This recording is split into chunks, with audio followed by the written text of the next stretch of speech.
Mais quel intérêt peut-il y avoir à lire une correspondance, puisque c'est la correspondance de Saint Bernard, son premier volume, que je vous propose de découvrir aujourd'hui. J'ai lu pour vous ces lettres parce qu'elles nous permettent de saisir sur le vif la vie du saint. Or la vie du saint, c'est la doctrine de Jésus-Christ vécue, la doctrine incarnée, résultante d'une contemplation vraie, comme nous l'avons vu avec Grégoire de Nice. Une doctrine incarnée, qu'est-ce que c'est ? C'est une morale incarnée. Et l'ensemble d'une vie donne, dans une morale incarnée, une esthétique de vie. L'exemple d'un saint, c'est un exemple sûr, qui nous vient de Dieu et qui est sanctionné par l'Église. Saint Bernard, dernier père, père de l'Occident, est un saint. C'est dire que sa vie est un exemple pour nous et qu'en le suivant, nous sommes menés par des voies sûres. Un docteur, c'est dire la même chose de sa doctrine, qui nous permet de nous guider certainement dans les voies de Dieu dans cette vie. Prendre Saint Bernard pour exemple, c'est prendre le chemin de la vie, comme le dit la Didaché, et fuir le chemin de la mort. Le livre de la Didaché nous apprend que la vie chrétienne se résume à suivre le chemin de vie, qui nous unit à Jésus-Christ et à fuir le chemin de la mort. Nous avons vu avec Grégoire de Nice combien sur ce chemin nous sommes sujets à l'illusion et combien donc nous avons besoin de discernement. Cette saisie sur le vif de la vie d'un saint tel que Saint Bernard nous permet de pratiquer le discernement pour nous-mêmes, d'exercer notre prudence en appliquant, aux cas analogues que nous rencontrons dans notre vie, les clés, les méthodes de discernement qu'a utilisé Saint Bernard lui-même quand il fut dans ces situations similaires. Suivons cette méthode. Et tentons de l'appliquer à un sujet bien brûlant, celui du totalitarisme. S'il est bien un phénomène qui requiert notre discernement, c'est bien le totalitarisme. Dans la modernité, nous constatons qu'il y a une absence de hiérarchie de valeurs ou de priorité. Dans la modernité intellectuelle, toute notion, dès qu'elle est envisagée dans un courant, devient un absolu. Impossible donc de trier, lorsque nous devons faire quelque chose, soit selon les priorités, soit selon les devoirs. Tout est absolu, tout est prioritaire. Impossible donc d'apprendre à discerner, impossible d'exercer sa prudence. Que l'homme peut-il faire dans cette situation ? Il ne lui reste plus que l'obéissance, s'en remettre toujours à la décision du jour, c'est-à-dire non pas n'importe quelle obéissance, mais l'obéissance aveugle. Ainsi, dans le contexte moderne, l'obéissance devient aveugle car elle devient elle-même une valeur absolue. Le totalitarisme ajoute à cet absolutisme des valeurs. Les pouvoirs des décideurs s'étendent alors à tous les aspects de la vie. Leur pouvoir, leur doctrine deviennent totales. C'est la conséquence de l'absolutisation moderne. Le sujet est sans prudence, sans discernement. Il devient donc de moins en moins capable de se diriger par lui-même. Donc le champ de l'obéissance est de plus en plus total.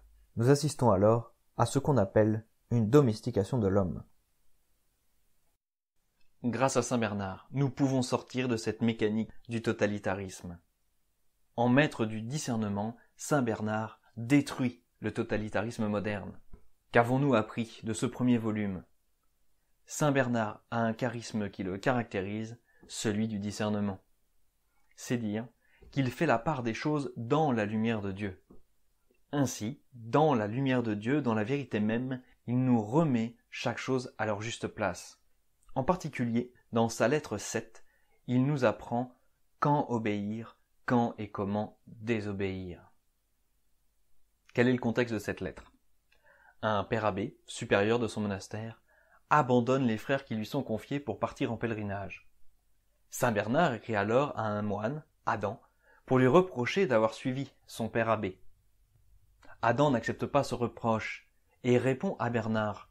« Notre abbé nous a dévoyés en nous donnant l'ordre de le suivre. Devions-nous lui désobéir ?»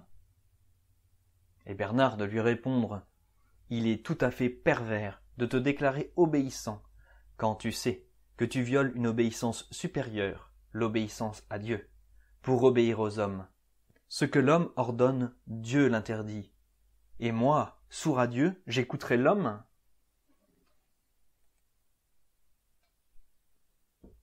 Cet échange est très riche d'enseignements pour nous.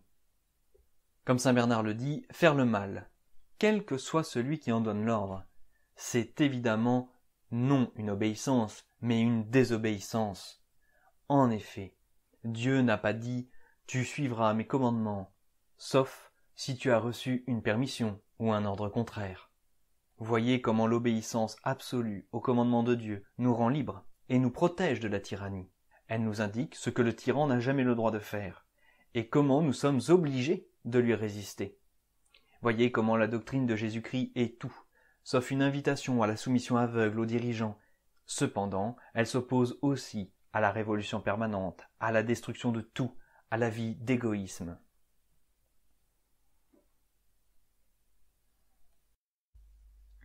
Saint Bernard est un maître du discernement. Le discernement qu'il nous enseigne non seulement s'oppose et détruit le totalitarisme, mais il génère la vraie liberté, la liberté des enfants de Dieu. Le moine Adam n'en reste pas là. Bernard l'accuse d'avoir quitté son monastère, mais encourage un autre qui a également quitté son monastère pour rejoindre celui de Saint Bernard. Le moine Adam accuse Bernard d'être un séducteur. Et cela est riche d'enseignements pour nous. Si nous devons résister à la tyrannie, et qu'il est donc permis de désobéir, n'est-ce pas une invitation à vivre selon son caprice?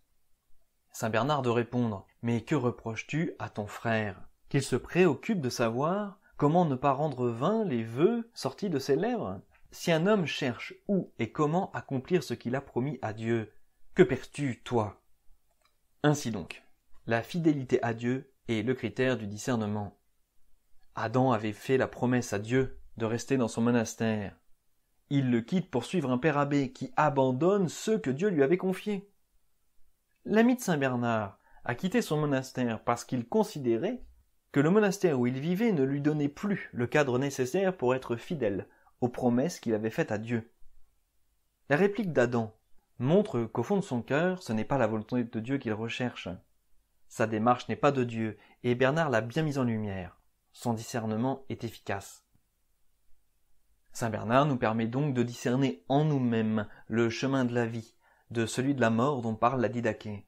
Il nous permet d'accorder obéissance et liberté évangélique, tout en nous prémunissant contre le caprice et l'illusion.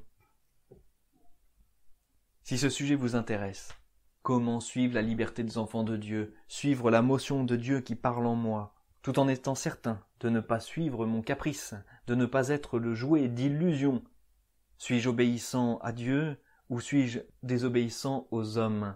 Si ces questions sont prégnantes pour vous, alors Saint Bernard est encore un maître pour vous, dans un autre opuscule, dans son admirable traité intitulé « Traité du précepte et de la dispense ».